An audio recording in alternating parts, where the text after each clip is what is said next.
تو یہ وہ لوگ تھے جنہیں اللہ کی رحمت نے اپنی طرف کھینچ لیا۔ قریب کے زمانے کا واقعہ سن رہے ہیں تو ایک شاعر گزرے ہیں،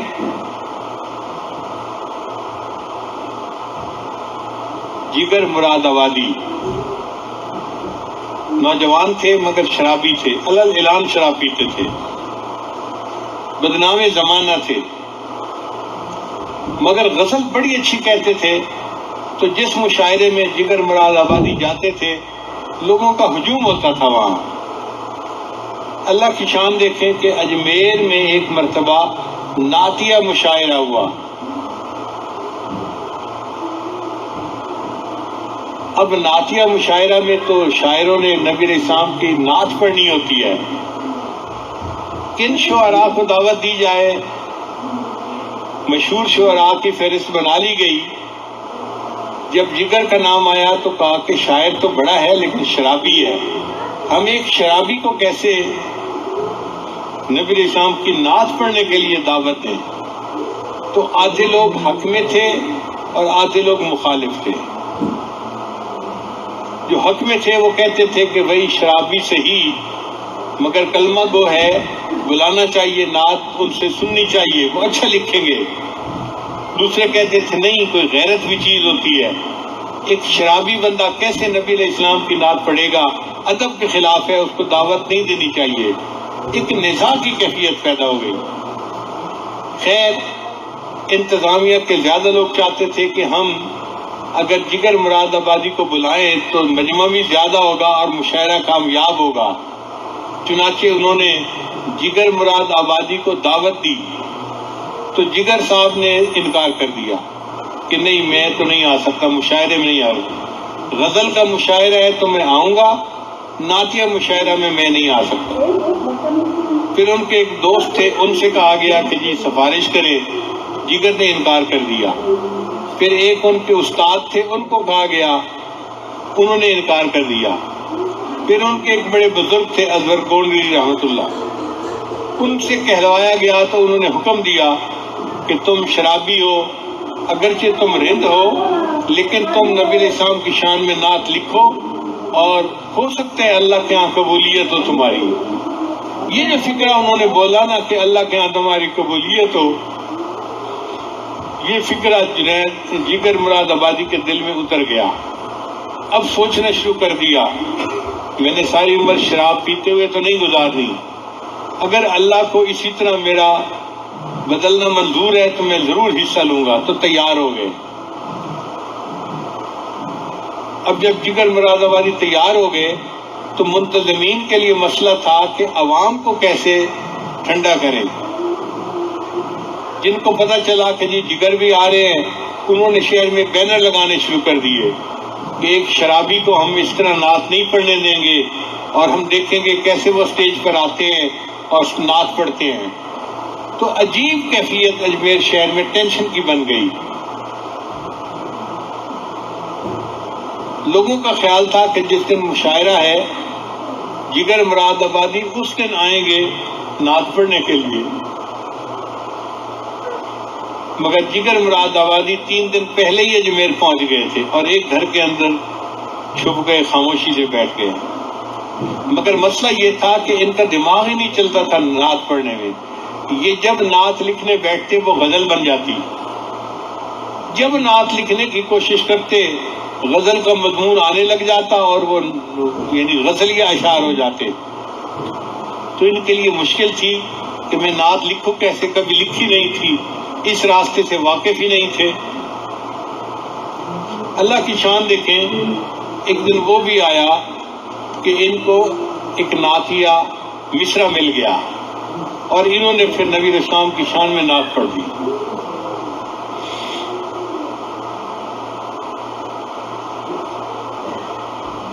اب جب نعتیہ مشاعرہ شروع ہوا تو لوگوں نے ایک سے بڑھ کر ایک اچھی نعت سنائی، ایک سے بڑھ کر اچھی نعت، بڑی محفل جمی، لوگوں کے اوپر بڑی کیفیت تھی نبی علیہ السلام کی محبت کی اور نبی علیہ السلام کے ادب کی۔ جب محفل اپنے عروج پر تھی اس وقت انتظامیہ نے اعلان کیا کہ رئیس المتغزلین جگر مراد آبادی آ رہے ہیں. اب جب جگر مراد آبادی آئے تو لوگوں نے شور مچانا شروع کر دیا. کچھ کہہ رہے تھے مرحبا مرحبا مرحبا، اور کچھ تھے جو کہہ رہے تھے مرب حیا مرب حیا مرب حیا. ایک ہنگامہ تھا. اب لوگ کھڑے ہو گئے، جی ہم نے ان کو نعت نہیں پڑھنے دینی.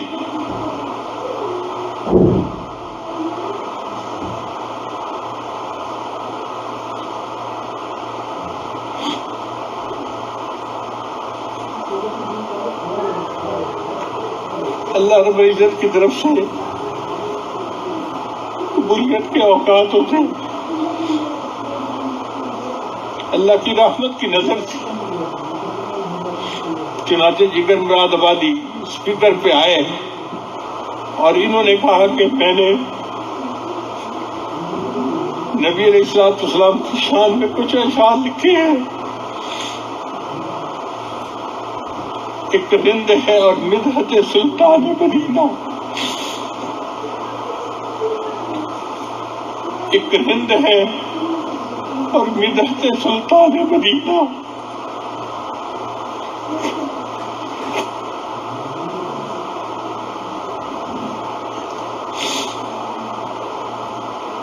ایک رند ہے اور مدحت سلطان مدینہ، ہاں کوئی نظر رحمت سلطان مدینہ. جب ان الفاظ کو سنا تو پورا مجمع خاموش، جیسے سانپ سونگ گیا ہو. پھر انہوں نے روتے ہوئے نعت سنائی. ایک رند ہے اور مدحت سلطان مدینہ، ہاں کوئی نظر رحمت سلطان مدینہ. دامان نظر تنگ فراوانی جلوہ، اے طلعت حق طلعت سلطان مدینہ. اے خاک مدینہ تیری گلیوں کے تصدق، تو خلد ہے تو جنت سلطان مدینہ. اس طرح کے ہر سانس و مصروف عبادت، دیکھوں میں در دولت سلطان مدینہ. ایک ننگے غم عشق بھی ہے منتظر دید، ایک ننگے غم عشق بھی ہے منتظر دید. صدقے تیرے اے صورت سلطان مدینہ.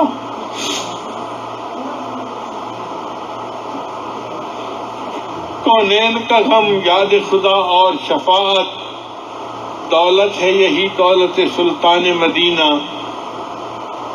ظاہر میں غریب الغربا پھر بھی یہ عالم، شاہوں سے سوا سطوت سلطان مدینہ. اس امت عاصی سے نہ منہ پھیر خدایا، نازک ہے بہت غیرت سلطان مدینہ. کچھ ہم کو نہیں کام جگر اور کسی سے، کافی ہے بس ایک نسبت سلطان مدینہ.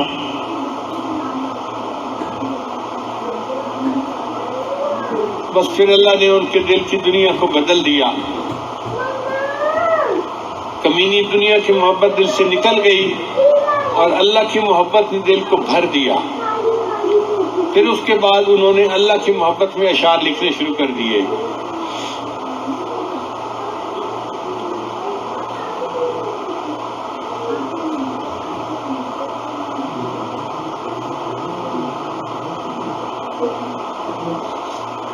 اب جگر کو ملنے والے لوگوں کا ہجوم، بھیڑ لگ گئی ان کے گھر پہ. لوگ آتے تھے اور اس نعت کو لکھنے پر ان کو مبارکباد دیتے تھے.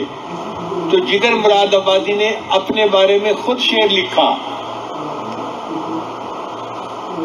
چلو دیکھ آئے تماشا جگر کا، سنا ہے وہ کافر مسلمان ہوا ہے. چلو دیکھ آئے تماشا جگر کا، سنا ہے وہ کافر مسلمان ہوا ہے. کہ جب اللہ کی محبت کا غلبہ ہوا تو جگر کی تو بہت لوگ عزت کرنے لگ گئے. تو ایک بندے نے سوال کیا کہ جگر مراد آبادی، آپ کی کہانی کیا ہے؟ آپ مجھے شعر کی زبانی سنائیں کہ آپ کی زندگی میں تبدیلی کیسے آئی اور آپ کو اللہ نے قبولیت کیسے دے دی. اس پر بھی جگر مراد آبادی نے شعر لکھا.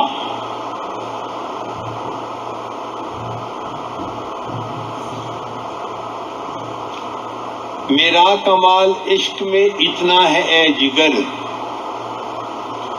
میرا کمال عشق میں اتنا ہے اے جگر، وہ مجھ پہ چھا گئے میں زمانے پہ چھا گیا. میرا کمال عشق میں اتنا ہے اے جگر، وہ مجھ پہ چھا گئے میں زمانے پہ چھا گیا. یہ اللہ کی محبت ایسی نعمت ہے، بندے کو نصیب ہو جائے تو اللہ تعالیٰ اس بندے کے لیے دنیا آخرت کے راستے ہموار فرما دیتے ہیں. تو کچھ لوگ سالک مجذوب ہوتے ہیں